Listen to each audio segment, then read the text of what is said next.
गांव में पुट्ठा नाम का बेहद आलसी और कामचोर व्यक्ति रहा करता था। उसके आलसीपन के कारण गांव के सभी लोग उससे बेहद परेशान थे। वह सारा दिन पड़े पड़े बस ऊंचे ऊंचे सपने देखा करता था। आज भी वो एक खेत में एक पेड़ के नीचे आंखें बंद करके लेटा हुआ था कि तभी खेत के मालिक चौधरी की आवाज उसके कानों में टकराई। यहाँ क्या कर रहा है पुट्ठा? तुझे मैंने यहाँ काम पर रखा है या आराम करने के लिए? हैं? कौन है भाई जिसने मुझे सपनों से जगा दिया? अरे अपनी सोई हुई आंखें फाड़ कर तो देख, मैं हूँ इस खेत का मालिक। अरे आप हैं चौधरी जी? ये क्या, अभी अभी तो आकर लेटा हूँ चौधरी जी। क्या आपके खेत में काम करके कुछ देर आराम भी नहीं कर सकते? पिछले 3 घंटों से तुझे इसी पेड़ के नीचे लेटा देख रहा हूँ। बाकी सब लोग मेहनत से फसल काटने में जुटे हुए हैं और तू तो यहाँ पर ऐसे आराम कर रहा है जैसे कि तू इस खेत का मालिक हो। चिंता मत कीजिए चौधरी साहब, एक दिन वो भी आएगा जब मैं तुम्हारे जैसे न जाने कितने खेतों का मालिक बनूंगा।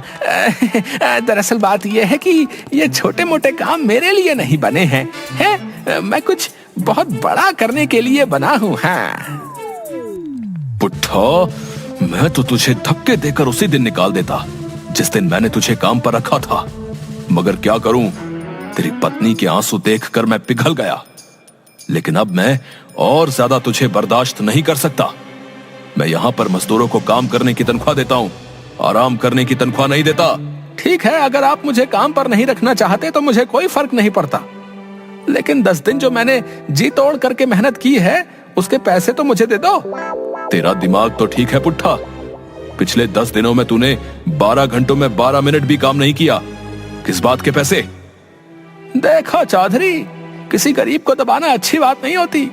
अरे आपने फिल्मों में नहीं देखा क्या, जब भी कोई अमीर आदमी किसी व्यक्ति को उसकी तनख्वाह नहीं देता था तो वो गरीब डाकू बन जाता था। भाई पुट्ठा की बात सुनकर चौधरी हंसने लगा। डाकू बनने के लिए भी बहुत मेहनत लगती है पुट्ठा, पता है तुझे? बंदूक उठानी पड़ती है, घुड़सवारी करनी पड़ती है। तुझसे तो वो भी नहीं होगा। इससे पहले कि मैं तुझे धक्के देकर यहां से निकाल दूं, सीधी तरह से यहां से मेरी आंखों के सामने से दूर हो जा। चौधरी का गुस्सा देखकर पुट्ठा डर गया और चुपचाप अपने घर चला गया।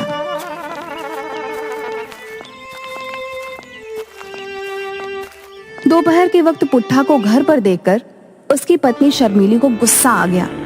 अरे इतनी जल्दी काम से कैसे आ गए? तुम्हारा काम तो शाम को खत्म होता है ना? चौधरी ने मुझे काम से निकाल दिया। काम से निकाल दिया? लेकिन क्यों? अरे मैं उसके खेतों में 10 मजदूरों के बराबर जी तोड़ मेहनत करके काम कर रहा था।